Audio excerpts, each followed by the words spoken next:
foundations, party girl edition. Okay, so starting off with the Dior foundation, I did not want to buy this. The Sephora employee told me to buy this. I actually came into Sephora looking for Fenty, and the lady was like, have you ever tried Dior? And I was like, that sounds expensive. And she was like, it's cheaper than Fenty. And I was like, okay, whatever, hook me up. So I got this.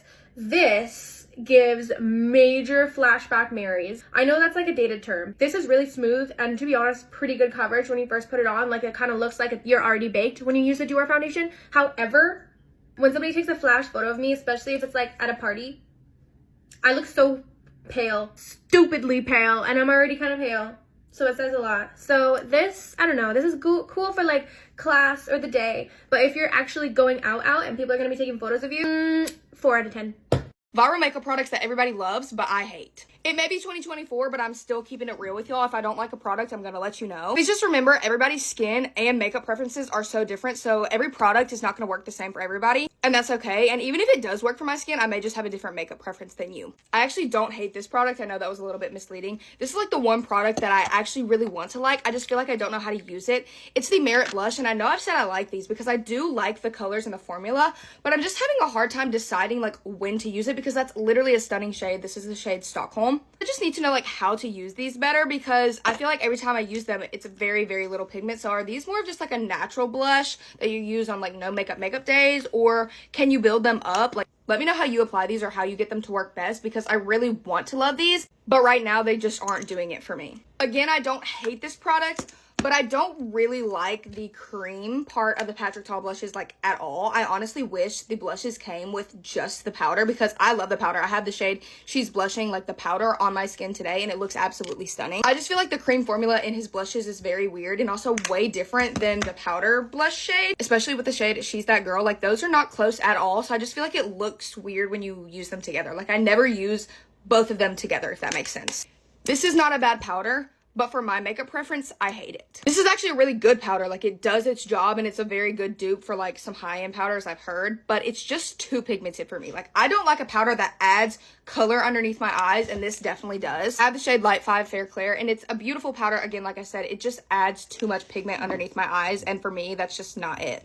Everybody loves this and I hate it. Don't come for me because I know there's like a whole family of people who are obsessed with this product, and that's amazing, but the reason I don't like it is because it adds too much coverage. When I tend to go for like a glowy product like the Charlotte Tilbury Hollywood Flawless Filter, I don't want coverage added because I'm putting skin tint on top, and I just feel like it gets a little cakey when you're using this for the glow but not as your foundation. Maybe if you use it as your foundation, it works for you, but when I use a product like this, I'm always adding a skin tint on top, so this just has too much coverage. It makes my skin cakey. It also breaks me out more than Charlotte Tilbury Hollywood Flawless Filter, and that one already breaks me out enough, but this is like on another level. e.l.f. complexion products for me are so hit or miss, but unfortunately I just don't like that one. Y'all, I don't get it. I don't get it. This is not that good. This is the Givenchy Prisme Libre powder in the shade Voile Rose. It's shade 3. It's not that good. Like, it's fine. It's not a bad powder, but like everybody was telling me it's 10 times better than any powder they've ever tried, and I'm just sitting there like, I just feel like it left my under eyes drier than like other powders, especially other than my Huda Beauty. Nobody's gonna beat her. It's just, at this point, it's not possible. This concealer is not bad. It's just not what everybody was making it out to be. I find it to be a little bit drying. I do like to use this on acne spots because it's a very full coverage, and like, for covering acne, it's great, but like underneath the eyes, I hate it. It's terrible. This is an old holiday palette from Hourglass. Now, I don't hate this palette. I actually think these are really good palettes. I don't buy them anymore because I feel like one's enough, and I honestly just don't use face palettes very often, so I have very few. But these two powders, I don't understand how to use. From what I understood, they're like finishing powders, so you can like use them underneath your eyes, but every single time I've used these underneath my eyes, they literally oxidize my under eyes and like make them look dark and gray. I just swatched them. I know it's like a really bad swatch, but somebody please tell me like how to use this. Am I using it wrong? Like, I am open to criticism because I want to love those powders, but it's one of the main reasons I don't ever pack this because I'm like, well, 2 of the products in here don't work for me, so I don't understand like how to use it. If you have any tips and tricks on how to get these products to work or how you like to use them, please let me know. I'd love to learn. Again, like I said, these are just my opinions and they don't work for me, but that's okay. I love you guys. Bye. Let me show you guys real quick.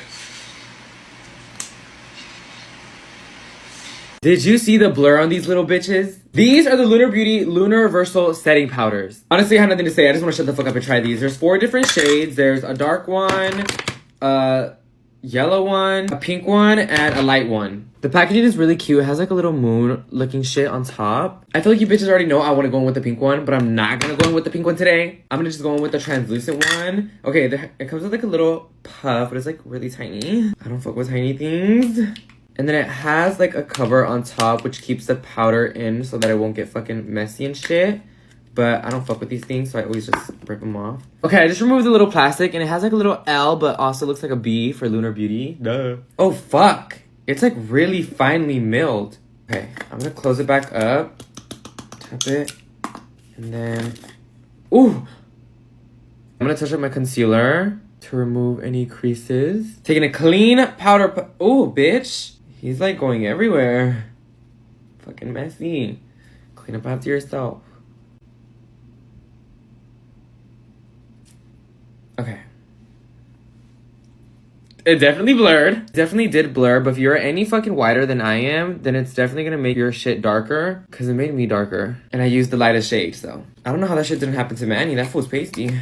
Since this is a very finely milled loose powder, it does feel really lightweight on your under eyes. It doesn't feel heavy at all. Look how blurred this shit is. You bitches know I don't use filters. Okay, now I'm gonna set the rest of my face with this. It doesn't really smell like anything. The areas that you have like natural creases in, it's kind of like cakey in those areas, like right here and around my nose, which usually doesn't happen with me. It is so lightweight though, it feels like there's nothing on my skin. It's blurring, it's lightweight, it didn't emphasize my under eye creases at all, or my dark spots. And for $28, bitch, that's affordable. It's worth a gold coin or two.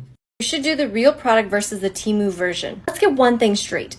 We all know what a dupe is, right? But what I'm about to show you is a little beyond that. So buckle up, bitches. For primer, we're going to start off with the real/OG makeup side, starting off with the e.l.f. Power Grip Primer. She's our tried and true classic OG primer. She's a little tacky, a little sticky. Now memorize this packaging because, what's this?